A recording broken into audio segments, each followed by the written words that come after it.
Bye-bye.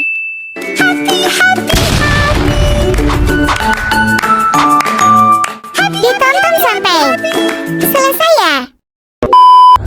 Halo, perkenalkan nama saya Margareta, saya dari kelompok 2. Di sini saya sebagai moderator dan di sini kita akan menjelaskan tentang kepabeanan dan bea cukai dan beberapa materi lainnya seperti penimbunan. Di sini kita akan menjelaskannya dan di sini saya tidak sendiri, di sini saya akan ditemani oleh teman saya yang pertama itu. Halo, nama saya Karen Dwita. Halo, nama saya Florita Pindi. Halo, nama saya Alberto Junior. A few moments later. Baiklah, yang pertama di sini saya akan menjelaskan apa itu TPS atau tempat penimbunan sementara.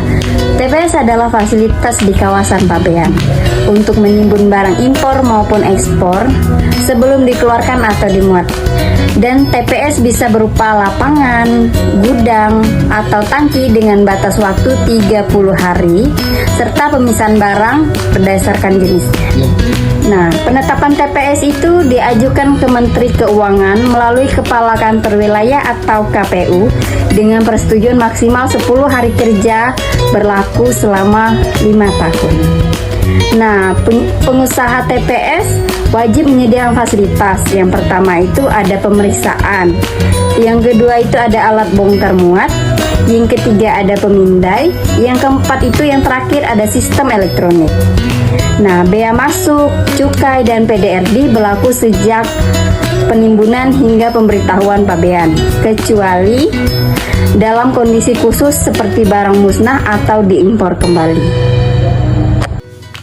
Baik, di sini saya akan menjelaskan tentang tempat penimbunan pabean dan tempat penimbunan berkat. Yang pertama, ada tempat penimbunan pabean atau disingkat dengan TPP. TPP adalah bangunan atau lapangan atau tempat lain yang disamakan dengan itu yang disediakan oleh pemerintah di kantor pabean dan berada di bawah pengelolaan DCBC. Tempat ini ideal dan ada pada setiap kantor pabean untuk menyimpan BTD, BDN, dan atau BMN berdasar Undang-Undang Kepabeanan. Secara garis besar, barang yang disimpan di TPP adalah barang-barang yang semula berasal dari TPS, ditimbun melebihi jangka waktu yang ditetapkan atau yang ditimbun dengan TPP yang telah dicabut izinnya dalam jangka waktu yang telah ditetapkan atau yang telah ditetapkan menjadi BMN. Selanjutnya ada tempat penimbunan berkat atau disingkat dengan TPB. Tempat penimbunan berkat atau TPB adalah fasilitas untuk menimbun barang impor dalam jangka waktu tertentu dengan berbagai bentuk seperti kawasan daur ulang berkat atau disingkat dengan KDUB, menimbun dan mendaur ulang limbah impor atau daerah pabean menjadi produk bernilai tambah. Fasilitas penanggung bea masuk tidak dipungut DPRI dan atau tidak dipungut PPN atau PPN dan PPNBM. Yang kedua ada pusat logistik berkat atau disingkat dengan PLB, menimbun barang impor atau daerah pabean dengan kemungkinan melakukan kegiatan sederhana sebelum dikeluarkan kembali. Fasilitas penangguhan bea masuk, pembebasan cukai, tidak dipungut DPRI dan atau tidak dipungut PPN atau PPN dan PPNBN. Saya akan menjelaskan kawasan berikat dan gudang berikat. Kawasan berikat yaitu kawasan dengan ketentuan khusus kepabeanan untuk menimbun, mengolah, atau memproses barang dari luar atau dalam negeri, terutama untuk ekspor dan impor.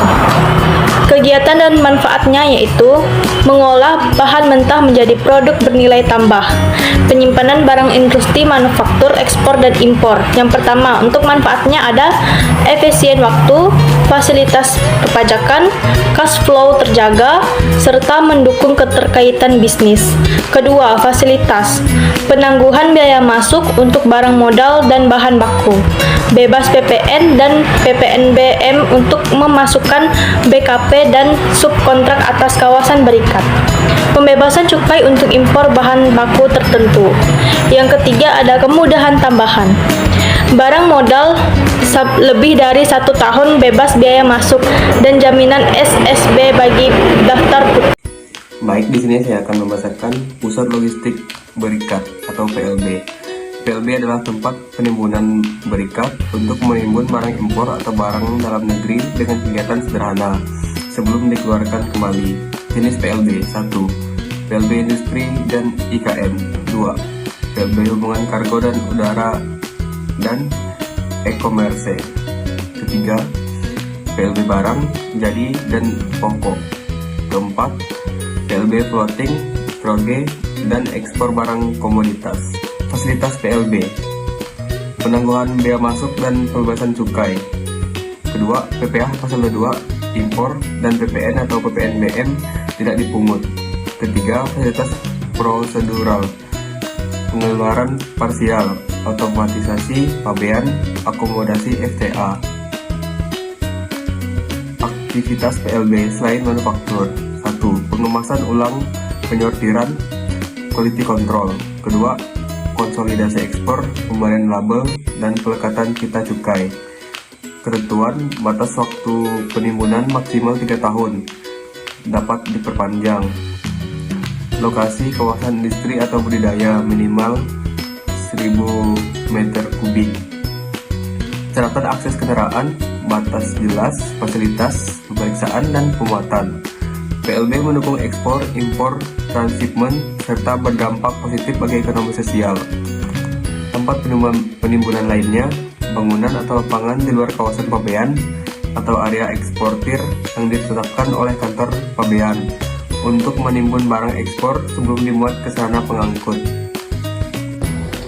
Baik, untuk penutupan di sini saya akan menyimpulkan dari materi yang telah kita jelaskan. Nah, kesimpulannya itu adalah sistem penimbunan dalam kepabeanan bertujuan untuk meningkatkan efisiensi logistik, mendukung industri ekspor dan impor, serta memberikan fleksibilitas bagi pelaku usaha dalam mengelola arus barang. Dengan adanya berbagai fasilitas seperti penangguhan bea masuk, pembebasan pajak, dan kemudahan prosedur sistem kontribusi dalam percepat arus perdagangan dan meningkatkan daya saing ekonomi nasional. Baik, hanya itu yang bisa saya sampaikan. Saya ucapkan terima kasih. Jangan lupa like, komen, dan subscribe ya teman-teman. Dadah!